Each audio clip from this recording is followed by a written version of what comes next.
Today we are covering how to fix Google Merchant Center product disapprovals. If you run a Shopify store or manage a website, this matters because Google Merchant Center disapproved products is not just a checklist item. It affects whether products and pages are clear to Google, shoppers, and Google Merchant Center. The common problem is that store owners fix one page at a time, then the catalog changes again. OptimizerShop treats SEO as a recurring workflow. Scan, prioritize, prepare the fix, approve it, and repeat. For this topic, start by looking for the highest impact gap. That might be missing metadata, weak product titles, image alt text, schema issues, internal link gaps, or Google Merchant Center attributes. Then package the fix so it is easy to review. A good task should explain what changed, why it matters, where it should be published, and how to verify it after publishing. OptimizerShop helps automate that weekly loop so you are not rebuilding the same SEO checklist from scratch every time. Quick update before you go. We just shipped Google Merchant Center Compliance Bot in OptimizerShop.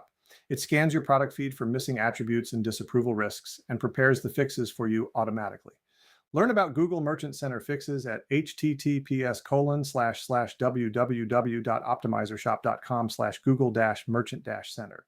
Best for stores dealing with product feed errors, disapprovals, and missing attributes. Subscribe to at OptimizerShop for more practical Shopify SEO and website optimization walkthroughs in a few minutes.